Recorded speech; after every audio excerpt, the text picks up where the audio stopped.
Hey everyone, I'm Morgan here with Arna, and you're listening to Creative Leaders Unplugged, the podcast from Future Skills Academy. Hey. Today yeah, hey. Today we are talking to Sarah Drummond, a Scottish polymath. Yeah, exactly. Yeah. So I love the conversation. There's so much that resonated with me. The polymath part, not the Scottish part. I wish I was a Scottish polymath now. Scotland I've been one time and I'm dying to go back, so I think Yeah, there's something there. Yeah. for sure. Yeah, I lived in Norway for a while. In my mind, it's similar. I've never been to Scotland, but I think. Scottish and people from Norway everywhere are protesting, but Yeah, no. I mean, there's the landscape is similar. The highlands, the sort of. I Mm, think it's sort of in the geography somewhere. It has been connected somewhere. Some I think, but anyway, maybe, yeah. yeah. There's a similarity to it. And anyway, yeah. Well, I know nothing about Scotland, but I know everything about polymaths because I think we've spoken to a lot of them in the Hmm. podcast. I think one of the patterns that I see, again, also with Sarah, is these are people who are they do a lot of different things and they are interested in many things. They're not, and they maybe they've gotten a label at one point being a service designer or a designer or Hmm. design Hmm. thinker or whatever, but and they might use that label for a while, but it's not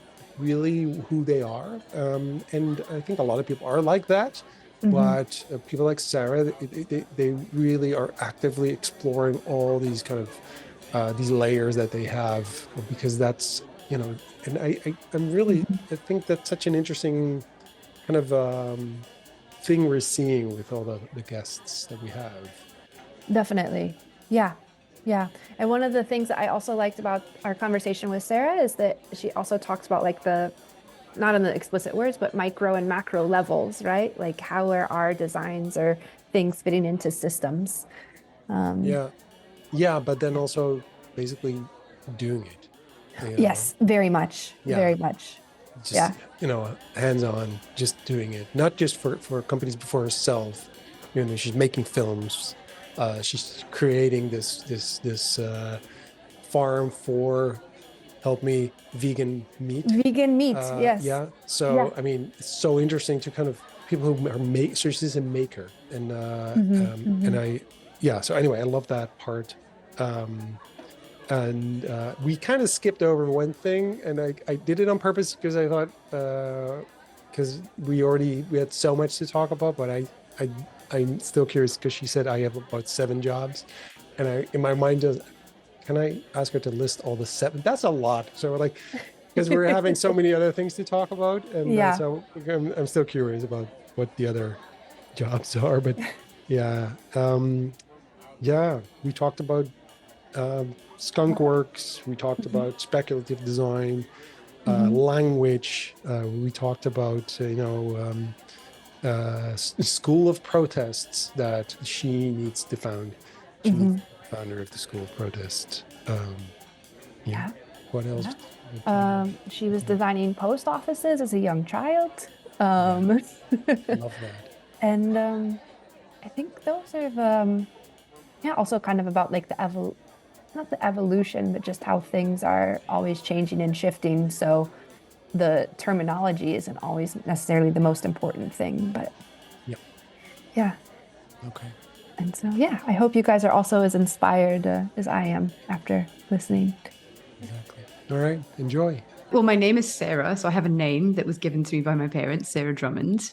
I'm Scottish originally, but I now reside in a triangle of the UK. So I live in 3 different places: Devon, which is in the southwest of England, London, and I'm still regularly Scotland. So when someone asks me who I am, I still feel compelled to say I'm Scottish. I don't know what that really says about me. Um, and I was described by somebody else, but I quite like this term. And I wouldn't have given it to myself until someone said it. But I'm really a bit of a polymath. Like, I'm interested in everything.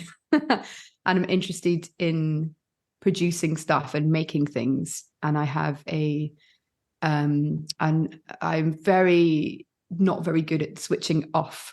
So I'm always on and making and producing things. So I don't really have a job. I have lots of things that I do that I enjoy. So yeah, so Scottish and a polymath is who I am. Yeah. So that's I've never met a Scottish polymath before. Nice to meet you. Lovely to meet you. Yeah, we got there in the end. Who am I? I'm a Scottish polymath. That is who I am. Thank you. yeah, that's funny. That sounds like an ancient being, sort of Full of infinite wisdom. Yes. roaming the islands. Yeah, exactly. Yeah, the Scottish polymath. So yeah. So what are you? Yeah. Go ahead. No, Morgan, go ahead.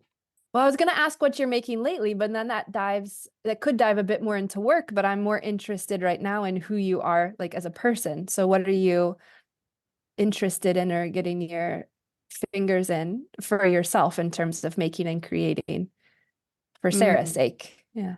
Yeah, for my sake. Well, it's funny because we're doing this podcast at the start of 2024. So I think I have Scottish polymath ambitions and optimisms around what I'm going to make rather than what I'm making right now. I mean, without delving into job-based things, I'm doing a bunch of stuff that I'm interested in. So I'm trying to pick up music again.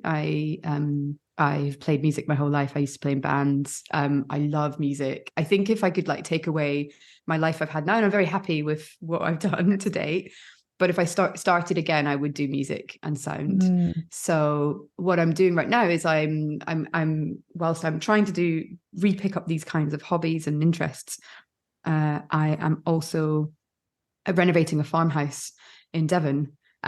Which is why I am sitting in quite a cold room right now with a blurred background, so you can't see the plaster splatters behind me. But that's one of the reasons I haven't been able to do music, is I've been on the move for about 3 to 4 years. So all my electronic synthesizers and stuff has been everywhere. So I'm doing that at the moment whilst I've been starting a new career in film. But for fun, what I'm doing is making little photo vignettes of films I'd like to make, backed by my own music and sounds. So yeah, that's like kind of it's still constructive to my working practice and job. But that's more of the fun side, is these vignettes.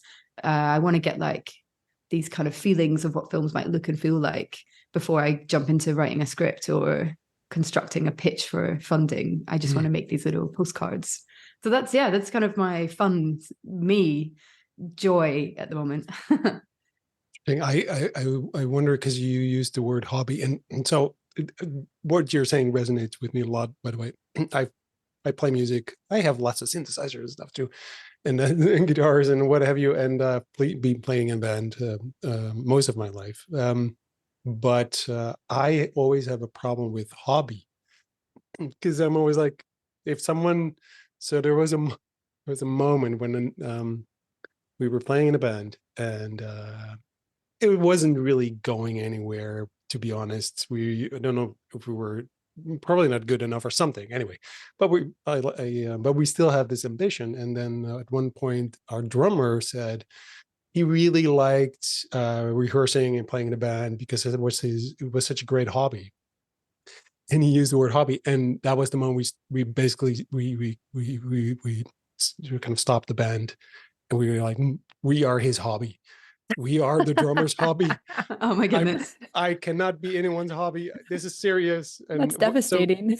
Yeah, but what I mean is that, so I mean, you're talking about being polymath, but having music, film, making photographs or stills, all that, and obviously also design and that whole thing. It's all connected somehow. Is it? I mean, are they hobbies, or are they actually just part of who you are? Yeah. I mean, it's all my craft really that I apply to helping people see and do things. I mean, my job is also, I mean, it's an interesting time to interview me because my job is I have polymath jobs. I mean, I have about 7 jobs at the moment as well. So I think making has always been instrumental to me communicating, and also creating space for myself to be, yeah, I think quite introspective actually, like growing up, you know, like really spending time by myself, creating these worlds and environments and ideas. And, you know, if I look back even when I was 5 or 6 years old, you know, I designed a post office when I was 6, a new post office, a new service. And I used to make it all, and there was systems and little cards you could stamp with these like Forever Friends stamps and things. So I've always been creating new worlds based on making stuff. And, you know, I followed my nose really, pursuing that as my high school education. You know, I did everything, music, drama, you know, all the stuff. You had to do maths and English, and it was good. But I really got into design, and then, you know, followed that through art school as well, followed that into a studio practice, followed that into teaching this now in a kind of leadership sense. But making and constructing with whatever medium to communicate something has been instrumental, beyond words. You know, a lot of people, we use words a lot. We use words have, you know, they're synonymous in society for us. You know, delivering politics, you know, in the 1800s, these big scripts from Abraham Lincoln, you know, as television came in, it was so often word-based, you know, there was a lot of word stuff to that. The printing press and the explosion of ideas was often done through words. And I appreciate words more so than ever now, actually, but visual making and sounds and stuff that can be experienced beyond words, I think has been, yeah, a really great communication and thinking tool for me, I guess. So it's at my core. I can't help it. I can't talk to someone without sketching something, you know? And I'm just like, I have this image of you creating, how old were you when you made a post office? This is fascinating. Six. My radio station came age 8, and my Super ethnographic family tapes came about 9 with my Fisher Price recorder. I mean, I was like compulsively making stuff. Wow. And was your were you an anomaly, or was your family also like this? Or like they like, oh yeah, she's definitely our kid. Like she's clearly building a post office. Like I think I was just, and I don't mean this with any disrespect to my parents, by the way, but I think I was just sort of left to my own devices, you know, like, you know, growing up, like my dad worked, my mum was working as well to make money.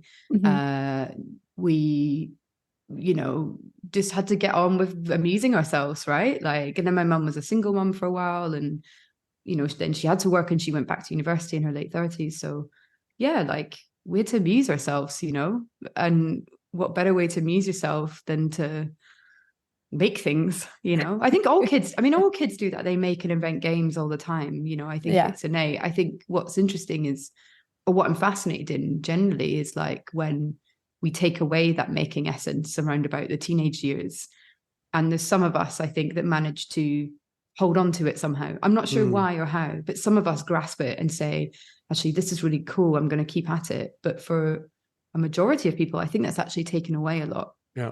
And then we go back important. And yeah. That is so important. Yeah, that's as a parent, I'm so worried about these things. Yeah, I see it with my kids, right? So it's also about, you know, feeling sort of insecure about making things, creating things, because it's so if you create something, you imagine something, you make something that is so vulnerable. And I think in your teenage years, you don't want other people to judge you. And I think, I don't know, that's actually, and I see that with my kids, especially my daughter. She's 17. She's right in the middle of that. You know, also with social media, and everything has to be perfect because everyone is perfect on social media because they never post, you know, photos that are not, and every TikTok, you know, video is happy and amazing and great. So, you know, also hers. But so if you look at it, you're like, this is amazing. She has a great life, and she has for sure, but she's also a teenager, you know, and going through school and, you know, having bad days. I don't know. I think there's a moment, I don't know if it's about school, you know, and maybe echoing sort of Ken Robinson a little bit, you know, that you know, schools kind of kill creativity. I think there's a truth to that. If I see my son, for instance, you know, he's 12, and he, to your point, he creates things all the time, games, and like he comes up with these weird games that don't work, by the way, but he wants us to play the game. I have this game. We're gonna do this. Like, what? So but he's making up stuff all the time, which is so cool. And you don't want people to lose that, because it's this experimentation. He's just like, because we're like, because my brain goes like, that game doesn't makes no sense, but he wants you to go, go for it. And that's exactly what you lose, I think, at a point where your brain goes like, oh, it probably won't work, they won't like it. So maybe it's your environment. So school obviously is really important. Your friends is important, who are the people around you. And so so you don't probably, you won't have an answer to it. I think that how did you survive that, and why others, why did you hold on to it, and why did others not hold on to it? I don't know that, but I don't know. Do you have an answer? Because if I you don't have, that'd be know. an I mean, I awesome guess podcast. here's the answer to Yeah, life and playing and creativity. I don't have an answer, but I'm just angry, I guess, at adults. And I see other adults around me now that kill creativity as well, not just through schools, but adults run schools mostly, right? And so I get frustrated when I'm helping workplaces and executive teams and say like, okay, in order to figure out what we're going to do next, we need to test and learn some stuff, right? And there's going to be some playing, prototyping, and you're going to need to create space for this. And it ultimately just says risk in capital letters, like RISK. This is a big risk. You don't know what you're going to come up with at the end. We can't just let people make some stuff up. We need to manage this. And so I see all of these like devices and mental Olympics that adults have invented to manage risk that kill that stuff, And I just think we could learn a lot from going back and watching children play and how they invent stuff, because they still get to a solution. I got to a post office, or I got to a tape recording. Exactly. There's a really great short film that was made. It was commissioned by Guardian Films, and it was done by a director called Charlotte Reagan. It's called No Ball Games, and it basically goes around the UK and looks at like 5 sets of children talking about the games they invent. And I just think what's wonderful is that in these groups of children, there's this imagination that's completely rife, going crazy and wild, but they're building rules and they're building structure, and then they show you the game and they play the game, and it's like they played with even the discussion and the creativity, and then they got to a point and they created something that was really cool. And it's like, if we can hold on to that and stop the adults saying, oh no, we need to know up front before you get there what you're going to create, we can remove a bit of that steer, I reckon the world would be a better place. So just adults, that's the problem. Fix adults. Give them therapy. Well, I mean, you're right. I mean, it's that's the truth. They need therapy, and but they really do, because it is about trust and letting go, and just getting kind of unstuck, and creating sort of environments where people can actually, play and try things out. And it's this feeling of, if you we all know this, if you work for an organization, there is, even though they tell you like, we want you to innovate and be creative, and we have these, we've done workshops where everybody's like, it's amazing and stuff, but deep down they don't really trust the company they work for. They don't really trust. There's not a real trust. It's theater. It's business theater. Like you have innovation theater, right? You have business theater, but it's true. They don't really trust. And I've been running these coaching programs for what they call change agents, and there's such a fascinating thing about that, because everybody plays along. They're going to be the change agent. Which means we're taking risks, because it means change. It means to do something that has never been done before, or it's different to what they're doing now, which is big risk. Like you said, it's risk. You have to try, and you don't know if it's going to work, because and they play the game in a way. It's really frustrating, but up to a point, because these are coaching programs, and it is about, so we say it starts with you. You have to dig down deep inside yourself to really understand where your barriers are. because that's what will kind of inform you what you should change, what you should do. And basically what we're asking is like, are you really willing and able to take that risk? And then if it becomes too personal, they say, no, well, that's, it's, this is my job and this is my, I'm not going to, that's too risky. Now I'm going to be really vulnerable. I'm not going to share all that with my colleagues because I don't want that. So there's this, I don't know, there's this theater going on in my, at least in my sort of mind. Like, this is not really real. It's not about real relationships, is it? So, and I don't think we're going to, and I think we've been in the business, as long as I can remember. We've, I think we're all in this as designers, design thinkers, service designers, what have you. We're all in that business. All of us are saying, hey, wake up, prototype. No, really, no, really try it. No, really play. No, really do it. No, all right, send you my bill. Try it next time. And how far can we push them as consultants, as kind of designers? How do we actually dare to tell them, like, you're just playing. This is not real. Can we really push them? That's my, like, this, like, I don't want to lose the client, but I don't think they're really doing it. But okay, we'll do the workshop. I'm sorry, that was a long kind of a rant thingy.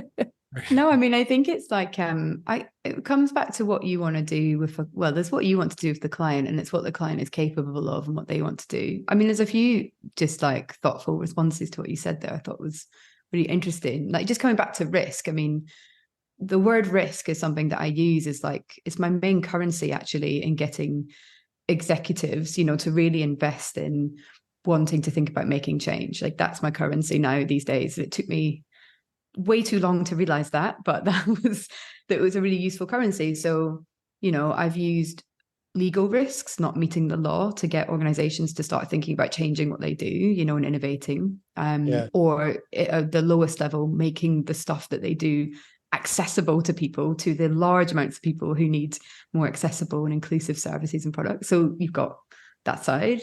We now have climate risk, right? Like, you need to be ready to change. And if you're not, your service might not be able to run in the future. We have technological risk, and so you get back to this one big question, which is, what's the risk if we don't do anything or change at all? And that's such a good question, because people go, right, yeah, okay, well, here's the things that are going to change in the future, right? How is that going to impact your bottom line? Like, literally, that's what it comes down to. Not in all organizations, but in many of the corporates, including governments as well. What's going to happen to the bottom line if we don't do something? So risk has really become my currency. But the change you want to make is then you taking like reading the room, as we started the conversation with, but reading the organization is, what change are they actually capable of? What's the appetite, but what can they actually deliver on as well and change? And I often think about using the risk as your starting point, but knowing how much change can be achieved. And then you have to look at yourself and go, do you know what? Like, the operating model of this business is not going to change. Like, they're not going to go from like delivering stuff door to door to completely doing it virtually, or like whatever that constraint might be. So it's knowing what those constraints are at that level. Or are they just going to be able to tweak 2 touch points to make things slightly more accessible? And it's testing that, I think, constantly testing that. So I think when we're working in these arenas, we've sort of, I always talk about this thing of like doing this change work or design work, or however you want to call it, because I don't really care these days about terminology. I'm not too worried. But the change work that you're doing, often the design of that change is 10%, it's the communications the 90%, and all that 90% bubble is like understanding constraints, understanding the environment, building the relationships with decision makers, figuring out your pitch. All of that stuff is the real work. It's both real work, but I think that bit's the hard work that really needs to be done. So yeah, just in response, some thoughts, some musings. Yeah. No, totally. I hear you. I think risk is such an important. It's although, and we just just talked about words, sort of it's both. I think words create a reality. If you have a name for something, it exists. If you don't have a name for it, it doesn't exist. So talking about risk kind of does something. It shapes something. It creates a conversation. At the same time, it's also limited. because what some people experience as risk or see as risks, other people, how do you feel? What is really, what's the emotion that's connected to that? I think it is such a important thing to kind of make people feel at least that they can take the risk and know that if, so to your point, what if you don't? So you're right. So that's the language, right? Is like, what if you don't? There's the classic, if you don't innovate, oh yeah, right. What if you don't do that? What if you don't change? What will happen then? Oh yeah. So the alternative of what you're proposing, but still at the same time, I think that there's a moment where the system basically, and not the people, because they might understand, but they're part of a system that will kind of stop them from really changing their behavior. It is all about behavior. It's all about how do we behave. It's this mental model that you have, and then that, acting upon that, and there's a system that is so. And I don't care about what it's called, service design, design thinking, design, whatever.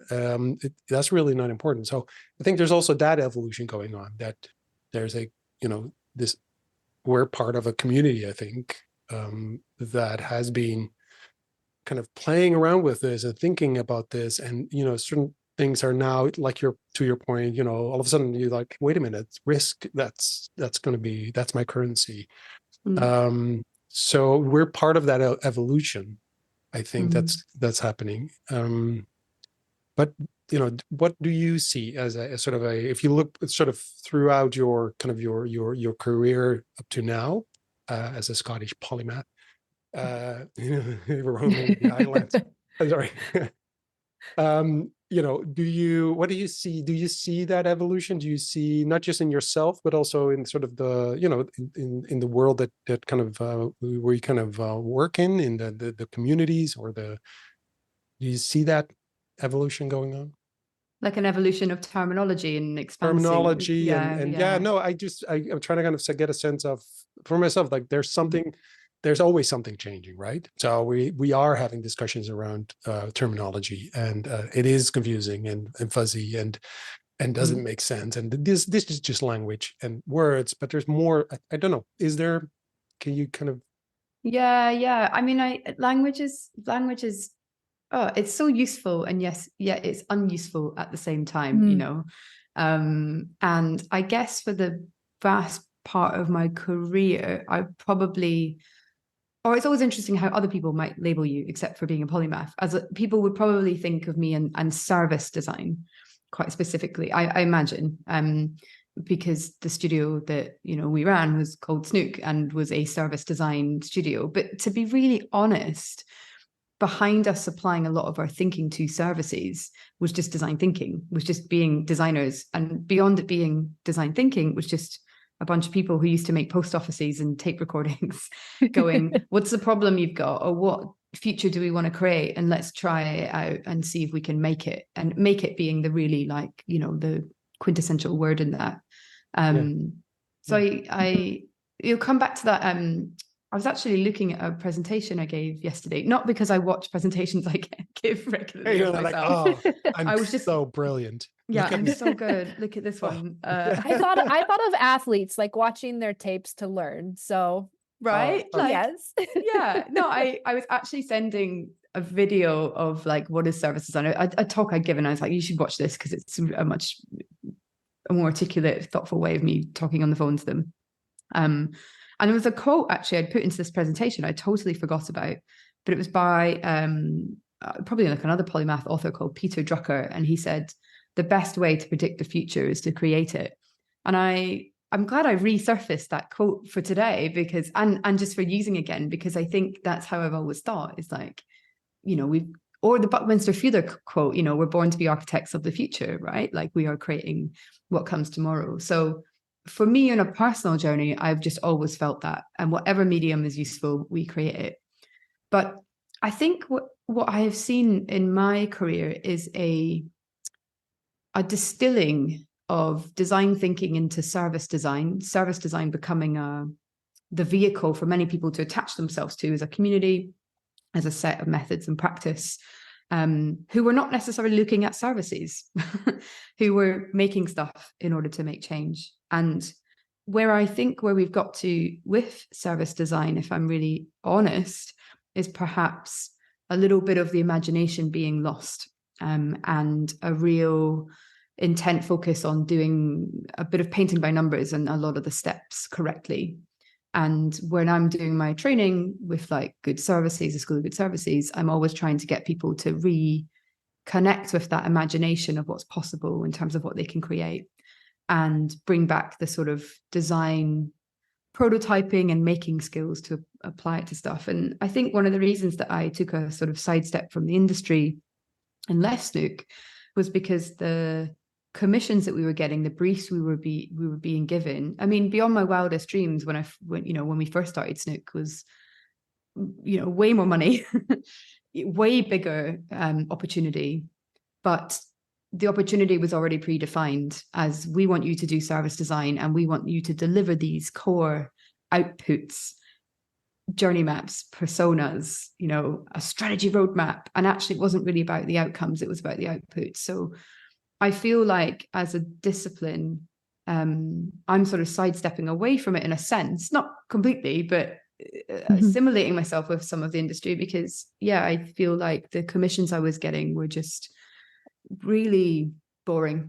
If I'm just really blunt, really not up for the appetite, of change, of thinking stuff through. So I prefer personally to do training now to try and inspire, if I can, people who are working on delivering and designing services and whatever title they give themselves, but also now working with senior leaders and executives. And I joined a number of boards and things like this to give me the space to help shake at that end of it, the designer at the table, essentially, kind of role. So I've seen that evolution, and now where, I'm reading articles in Forbes, I think, Smashing Magazine, all these things about the death of design thinking, the death of service design, the death of whatever UX design, because we're seeing mass layoffs, we're seeing mass layoffs from, the technical sphere, Silicon Valley-esque sort of arena. We're seeing the major consultancies that made millions and millions and millions of dollars from this shrink. And we're seeing an evolution to something new. And what that will be, we can speculate. But at the core of it, I really just get excited about people using tools to think about what the future should be and to help move us towards that. And so that's why I get quite agnostic, I guess, about terminology, because I think I'm with you, Arnie. We've been around for a little while. Morgan, you've seen it from another side, I imagine, as well. And we go, okay, we'll buy design thinking. That was nice. Thanks very much. Thanks for your service. It's a bit like the Mary Kondo thing. Thank you. You brought me joy. Throw it away. And I'm going to bring prompt-based AI engineering into my drawer, whatever it is. Yeah, exactly. It's interesting.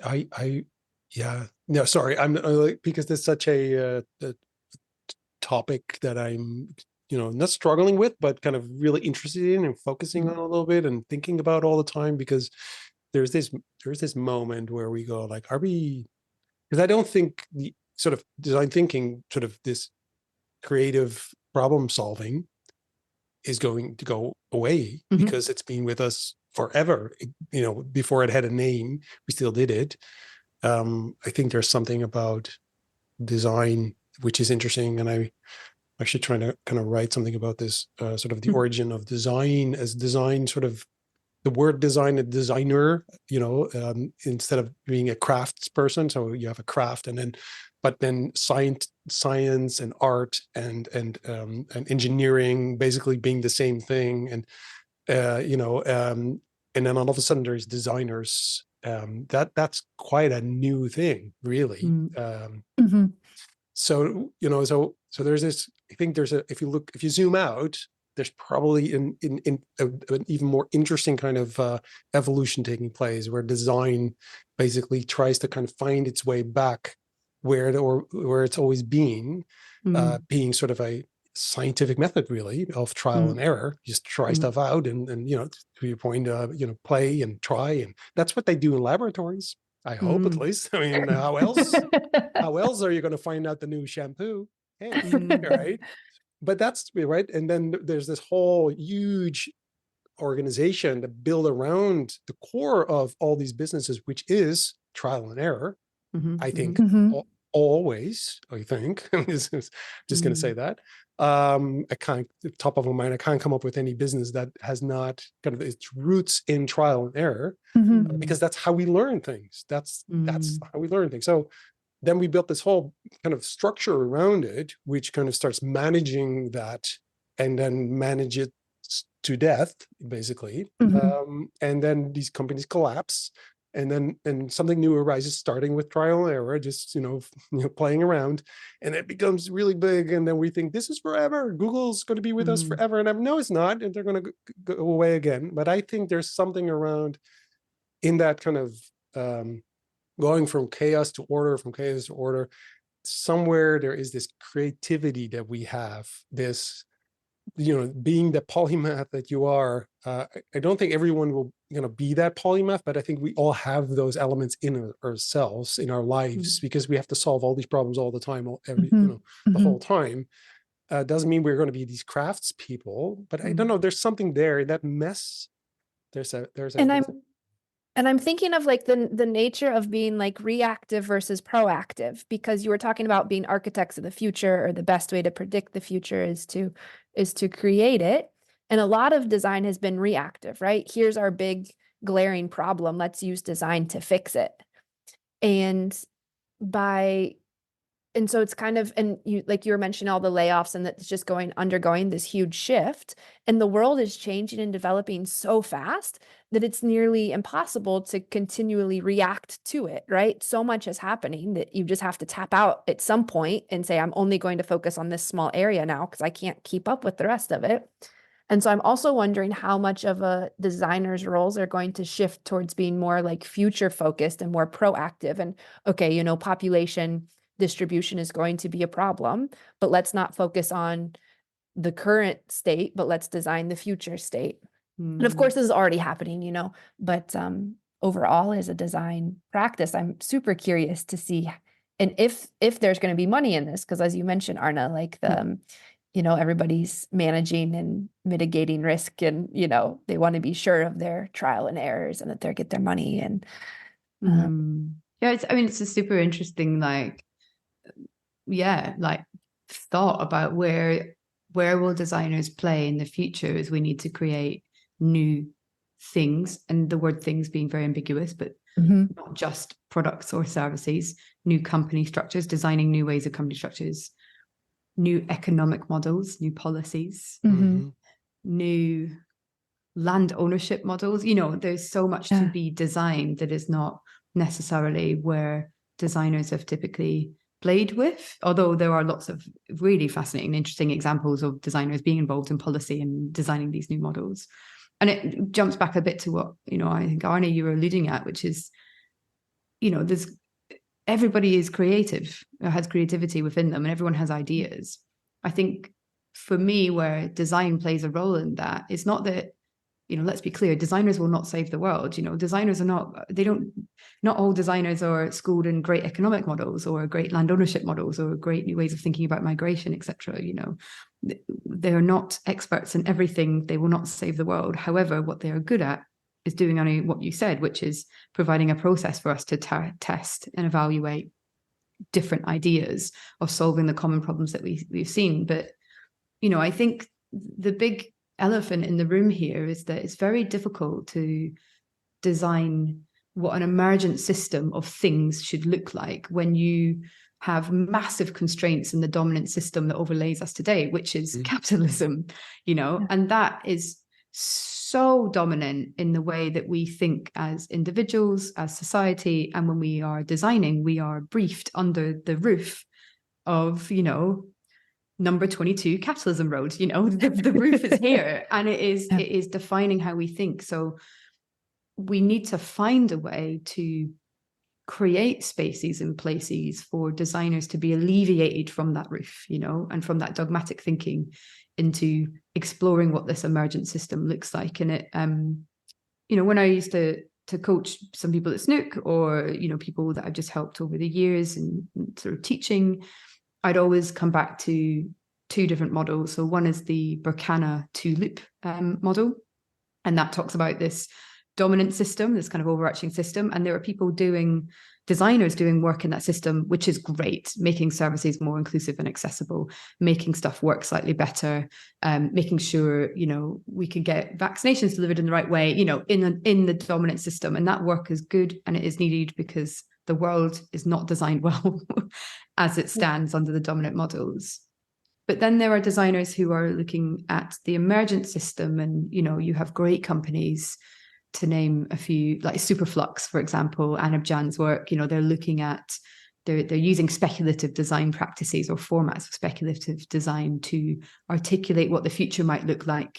And they are designers and filmmakers and researchers doing that work. So we need both, you know, and in the middle, and I really like this framing that Cassie Robinson often gives it, is we need to hospice the old as well. And so we need to find ways in which to kill off and stop doing some stuff that is so bad that we need to get rid of it. But it is not just, I guess, designers that can work in doing this work, is everyone. But I think design plays such a vital role in helping us use the kind of methods that we held on to from kids of making what that future should look like across all of that. So just some massive capitalist emergent system reflections there on what you both said, but it's ever present in my mind, and as looking back on my career and looking forward, like, what do I do next? Because you know, being really truthful, and some days I do get really depressed about it, because I'm like, well, how, you know, the system's so dominant, so many, and the power that sits behind it, and the politics, and so will we get paid? Your question was great. Maybe not, you know, but we have to find other ways of financing this future work, because I often felt, and that's why, again, I left consultancy, and I didn't work inside a lot of big organizations and just help them by whispering in their ears at the top, going, psst, think about this, is that I kind of still believe to this day, if you want to create the things of tomorrow, you have to do it from the outside. A bit of the kind of, what do they call that model? God, I even teach in this and I should know it. Oh my goodness, I've forgotten. It's a skunkworks. Sorry, there we go. A skunkworks model. And there's real, you've got to bring the system with you, and skunkworks has its own problems and all of this, but this model of innovating from the outside, showing what good could look like, is kind of where my heart is going now. This more emergent system of maybe let's show, and then build other relationships with people that can make those connections back into what's happening now. Yeah. I feel my heart at the moment is blending more towards there. Whereas when I was at Snook, I was much more dominant system, whilst we did some emergent system work, you know, make this better, make our process better, improve the volunteering experience, get a passport more easily, you know, this sort of stuff. But just knowing, I think being cognizant of that as anyone creating, designing, shaping tomorrow, is knowing maybe which role you're playing across that sort of two-loop model is quite interesting. It's a good thing, I think, to do for yourself, so you know where you're at and you don't get too distressed about oh, well, all these constraints are here. I feel like I'm just slightly tweaking this, you know, getting a pizza for someone. I'm like, well, you know, it's okay if you're doing that, but what's the future of pizza tomorrow? That's a really bad trivial example, but knowing where you are and what your vantage point is and what you're looking at, I think, is a good personal exercise to do at any given point of the work that you're doing. Yeah. Now my mind is going to the future of pizza. Sorry. All right. Fermentation is the future of pizza. Fermented food is the future. Yeah. And I think thinking of the, like, as you were saying, like the model outside and then getting somebody inside to bring to it, I think that's very, very interesting. And we had, of course, I mean, you guys have all seen this firsthand, but we had just done an inner kind of project, a bunch of research and thinking about like the first steps of service design to change some internal processes. And I was already an internal person. So I was like, oh, cool. I know how everything works here. Me and my colleague can step aside and work on this a bit. But the amount of effort that it takes to inspire people to change, even though they all say they want change, is astronomical. Like I knew this, I studied this, but I still didn't expect the volume of resistance to change in the end. And spending, and it comes back to that like 10% design, 90% communication, so I think there's a lot of freedom and imagination that can really be found when you're doing something outside of the cookie cutter, outside of the norm or the typical. And it's scary, Yeah. right? But it's really exciting. Yeah, it's so, I mean, that's such a common thing I think people express when they're doing any form of like change or design or innovation work, is this like, I totally agree, like resistance to change. I remember like really young, starting out as a service designer in government. I mean, I think I was like 20. I got an internship while I was still at university, which is what really switched me on to this stuff. So thank you to Skills Development Scotland actually for my real opportunity to play inside government as a weird designer. But yeah, I remember running a project around redesigning the sort of young person's experience through these centres and thinking about the kind of standard stuff like the connection between more digital pathways and coming in and improving their CVs and getting a job and stuff like this. And people just sat in these workshops I wanted to run like this, I know the audience can't see, but with their arms crossed and just slightly frowning, a lot of people, and going, not really wanting to engage. And I remember that so clearly because I've met that so many times in my career, but it was my first experience of it, and wondering all the time, like, why would you not want to change stuff? Why? Why? What is wrong with you? What is wrong? And I think a lot of people hold a lot of fear about changing what they're doing. I just to source another book in my head at the moment is a book called Capitalist Realism by Mark Fisher. It's got a big question under it. It says, is there no alternative? And he delves into this idea of, not just in this book, but some of his other writing, about this culture of evaluation that exists in society. And evaluation of how we're performing and what we're doing and are we meeting outcomes is so rife in everything from, the share capital of an organization to, and their EBITDA and their profit, right down to the individual who's going to have some kind of review at the end of each month or end of each year that makes sure that they retain their job or they get the bonus they were looking for. And that bonus means that they can get their extension or actually just pay the bills, And so there's this real, I think, fear and evaluation that is wrapped up in that sometimes people don't want to change because they have to just deliver the thing that they've been set to deliver. And so when you come along and you say, hang on a minute, let's rip this whole thing back up, and there's some risk to this, I think it comes with a lot of fear to change in that way, because end of the day, people got children, they've got food to put on the table, they've got mortgages to pay, they've got a house they want to buy, they've got a car to run, they've got leisure stuff they want to do, they want to go on holiday, and putting that at risk is a real fear for people. So I'm always cognizant of that, doing work and speaking to people about that. Yeah, there's something else though. I think because I always say people are not afraid to change because they do it all the time. They just don't, they're just afraid of not having the control of what's going to happen. So they're losing control. And there's this thing called loss aversion or the uncertainty tax, which is, this idea. So if you you experience losing something way stronger than you experience gaining something. So losing something hurts more basically than winning something. And that, so we kind of, because we don't know what's going to happen, and we don't want to lose control. It's the worst thing to have in, and especially if you think about services, if you interact with a company, you don't know what's happening. You don't know, you have no control. You don't know what's going to come out, waiting for someone to answer the phone or something, and it's too long and you have no control over it. That's so, I think that's something that causes people to kind of just either freeze, this idea of, because there's danger, again, there's this risk. They don't know what's going to be there. They don't know they're going to lose something, and they don't want to lose something, even though it might be better, but losing something feels way stronger. So they want to hold on to, even though they know it's bad.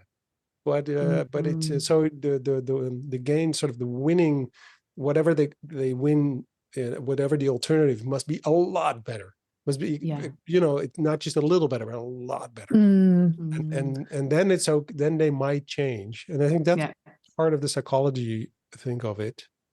But changing is always, I mean, we change all the time, right? So that there's this weird thought that we have about change that, I don't know, if you watch a movie, you meet someone new, you change, the world looks different. You do all the time. Yeah.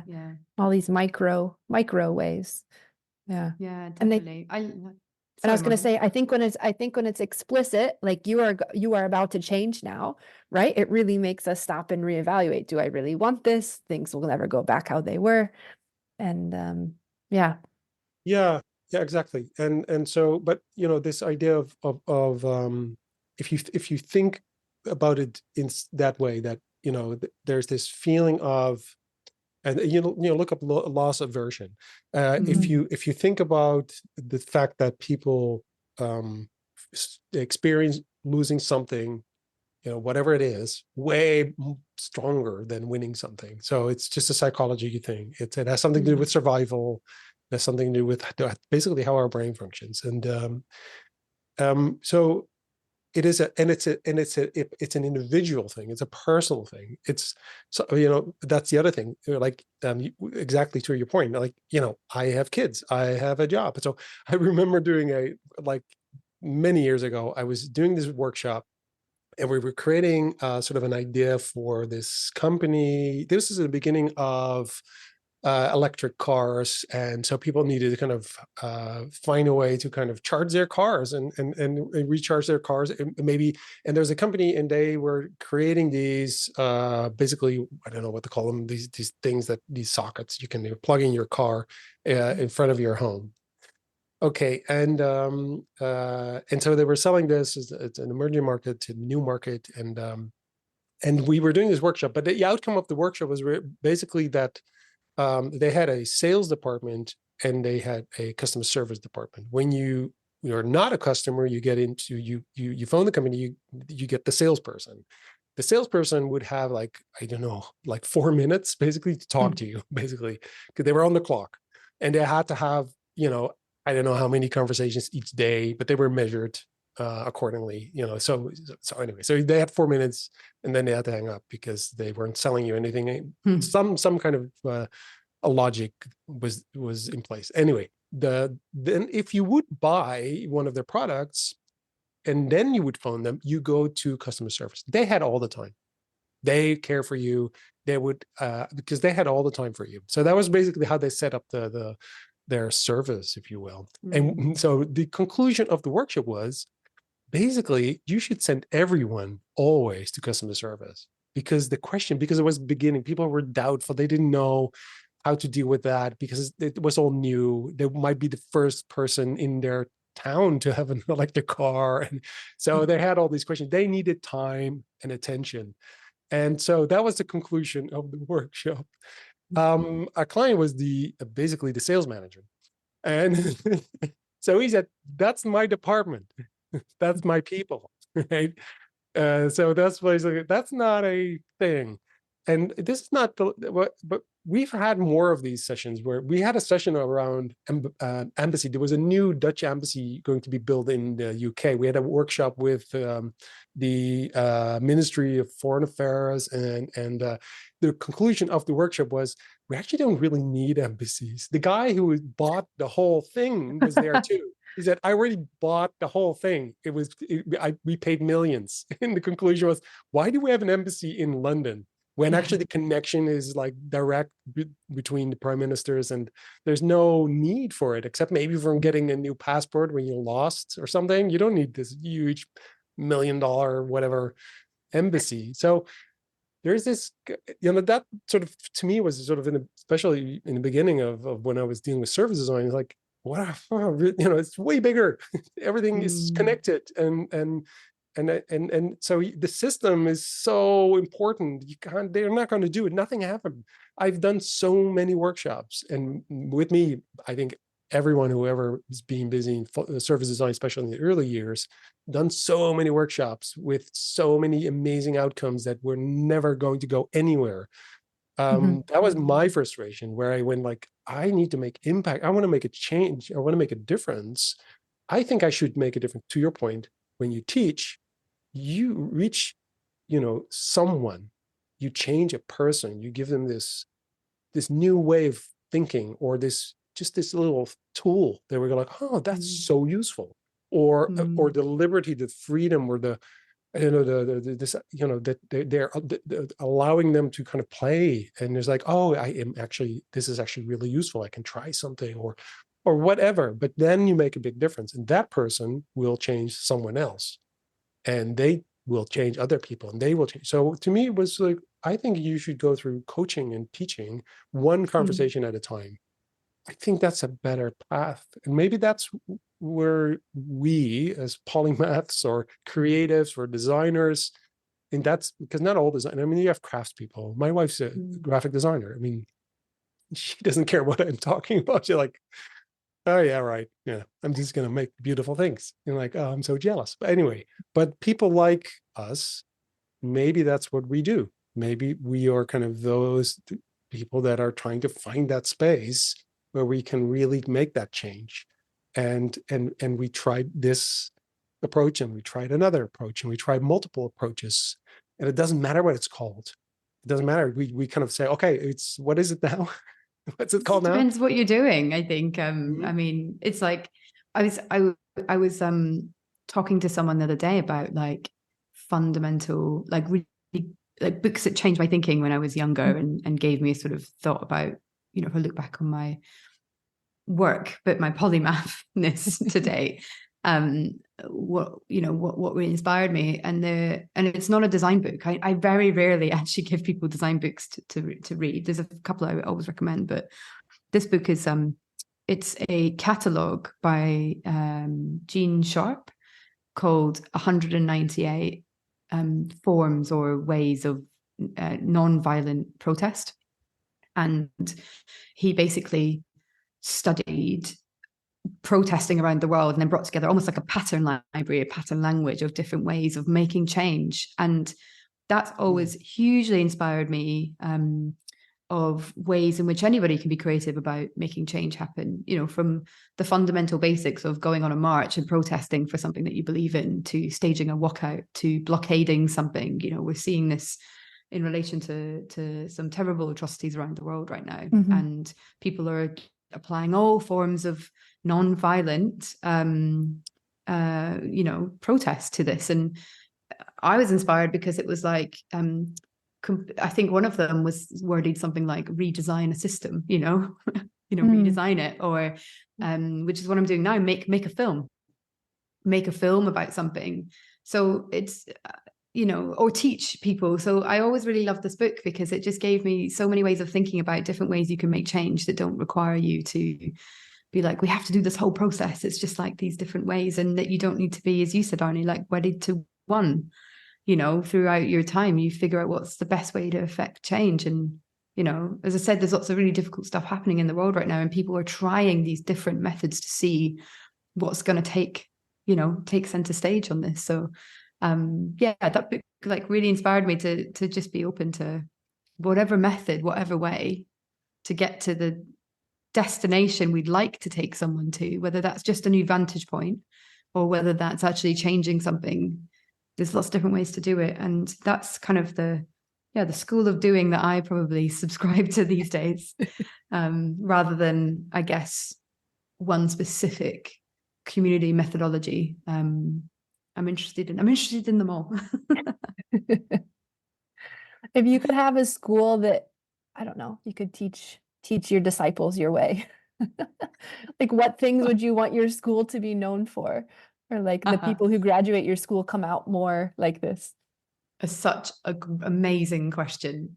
Well, I mean, I already run a school right now in design, service design Cool. type stuff, but but that's for a specific community of people that for the dominant system and the slight emergent system of work we need to do. So I'm very happy with that. So, but I would want to be careful not to call any of them disciples, because they're just our, you know, students, our students that we love to work with. I don't know. Do you know, if you ask me that question on any given day, I'd probably change it. I really want to show people how to, take Gene Sharp's work. That would be great. A school of protest. That's it. That's what I do. Mm. A school of protest.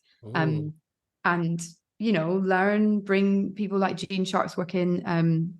There's a guy called Peter Tatchell, who's really been quite influential in the LGBTQ space, who also did a lot of studying of movements like the Black Panthers and groups like this in America, and LGBTQ movements.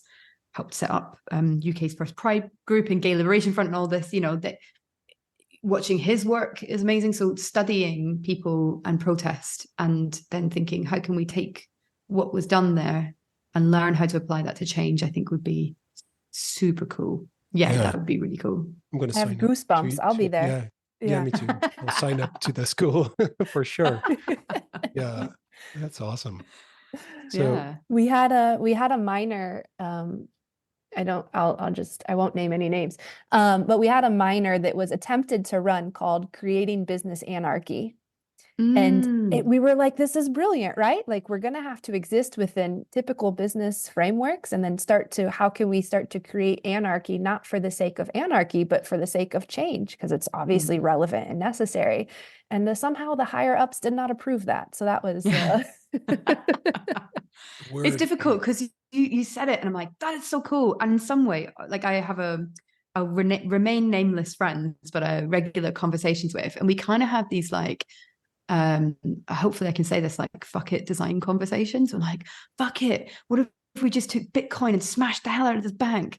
Like, what if we just took AI and did this? And really like outrageous, unglamorous fuck it design ideas and moments. And in some way I love that stuff because I think it's good to explore it. But then you get hit with the personal wall of design ethics and, you know, having to think about, you know, what your impact is in the world. And I'm forgetting the name now, but Dot Everyone, which was Rachel Caldicott's studio, did this amazing piece of work around that's what it's called, unintended consequences, you know, thinking about the unintended consequences of your designs. But sometimes I just like to like ignore that for 1 second and just be like, fuck it.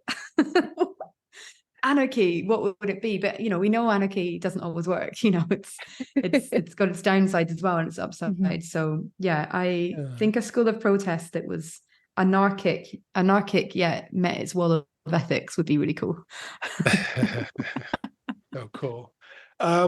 So my maybe not last question, but something I think we should talk about, because it's something you said in the beginning. It's you kind of want to think about the things that you're going to be designing rather than what you have designed. What are you going to be designing? What am I going to be designing in the future? Well, I have two things really that are separate to just running our school and doing it. We're redesigning our school, actually. We're eating our own, do they call it dog fooding, I think, where you like, we've been like doing a bit of user research. So we're designing our own school, but that's good. That's happening. The two things that I'm designing in the future, well, one is I'm designing films, essentially. I feel like I'm making films through prototyping. So I'm working on a full length, you know, 90-minute documentary at the moment on Section 28, which was a law that banned the promotion of homosexuality in the UK in the 1980s. And so I'm 60% of the way through designing that. And it honestly is like design, you know, to get money, you have to make prototype films. And so I'm doing this at the moment, and I'm designing that under the moniker of a studio called Anthro Bricolage. So I'm figuring out what that studio actually is, and designing that, which is cool. And in a completely separate world, but the roof which is over my head at the moment, with Lou down, I am restoring this farmhouse, but a barn, to actually set up a vegan meats production farm. um, which is completely random, but we're looking at we're really interested in the future of food systems, hyper-local access to food, and the climate crisis. And so Lou has been prototyping and designing new forms of vegan tempeh, but based on British policies, so that we reduce the distance that vegan sort of produce needs to travel. It's often made out of cashew nuts and things like this that we don't actually grow in this country. And we did a very silly thing in the UK called Brexit, which means we do have to start thinking maybe innovatively about our own food production system. So, with the bads comes the goods, maybe. So we're designing that whole business. It's got many arms and legs, but we want to create a very place-based place for food innovation here and thinking. So we're designing that. That's the kind of undercurrent. It's a very long design, but it's the undercurrent that we talk about most days, and is in the process with architects and trying to raise more money for it. So, well, that's great, because that is about, creating the future, right? So you're designing the future in that sense. It kind of, a lot of the things we talked about reminds me of, so we had the David Kester on our podcast, and it's one of the things he talked about when was his childhood, where he grew up in a building that was designed actually for employees of a company that never really came to be somehow, and so the employees never moved into the building, but the building was designed as sort of a community space, and sort of it was communal, for a communal kind of living, communal experience, but they never moved in, so families moved in. Not with the purpose, because it was just a building and it was just apartments, and they just started selling the apartments, but because of that building they had a communal experience.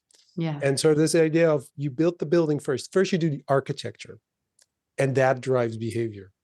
And I think, to me, that's been in my mind for a while, where you think about, because a lot of the companies that we are trying to change, or the systems we're trying to change, or the organizations we're trying to change, the architecture wasn't designed for the behavior that we now want to see. Like the schools were not designed for the behavior we now want to see. So we have to change the architecture. We have to build new buildings, new structures, new systems. I think that's the way forward. So basically what you're doing is, that's what you're doing. You're creating a new structure, a new architecture, and that will allow behavior. So yeah, anyway, that was inspiring to me. Such a lovely way of putting it. I think that's exactly it. We're not just talking about like what's the product of this vegan meats thing. It's actually like, it's the full stack of the architecture. We've got physical buildings, so there's physical architecture to consider, but we're going to prototype it. So we're not going to finish everything. We're trying to find actually a studio practice of architects and planners who have experience here, because we have to get planning permission, but who understand that this is an iterative process. So we're not going to build everything first. We're going to build bits of it, test it out, build some more.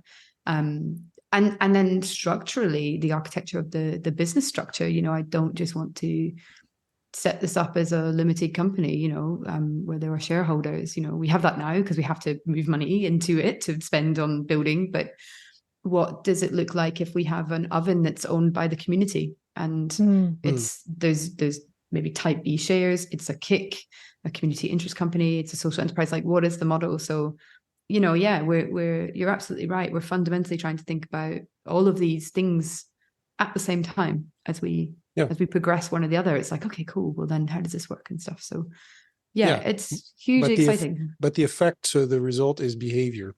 It's people being able to do things differently. And so I think that's, and to one of the things we talked about earlier, is that, and thank you, Morgan, you said that kind of, you are proactive in that way. You're not reactive, you're proactive, right? So as designers, we or creatives, or whatever we are, and makers, let's say it that way, as makers, being proactive, saying what is meaning, what is the behavior, what do we want to see change, and how do we then build, create that architecture that kind of kind of makes that possible. And I think that's, instead of saying, here's the architecture, it's there, go and, figure it out, change it a little. No, we have to kind of rebuild things. That's a really exciting thing. And I think it's happening. And let you, you're doing it. And you're not the only one doing it. I think there's lots of these kind of things emerging. And I don't know. Now I'm like, gonna, and it's so interesting to follow up anyway on this, see what's happening, and sort of, I would love to know if there's more kind of these initiatives going on. I know there are, but that's really inspirational. So cool. Oh, cool. Cool. Well, we'll send you some vegan meats, possibly. We need to test our international distribution channel at some point. So, well, we'll send you our address. Yes. You tell me if it shows up with too much mold, and then we'll see. Exactly. Yeah, that would be really cool. All right. Yeah. So thank you so much for this conversation. I think there's so much more I could talk to you about. Definitely. Yeah. Yeah, and maybe I hope we will in the future. And but for now, so thanks for being on our podcast. Oh, thanks for having me. Thanks for the conversation. I'm like off to Google all these things that you've told me about. Like, this is so interesting. So thank you. Yeah, thanks for the inspiration. Stop the recording. Where's the stop the recording button? Like, I lost the button where it says stop recording. What is going on? Oh, here. Sorry.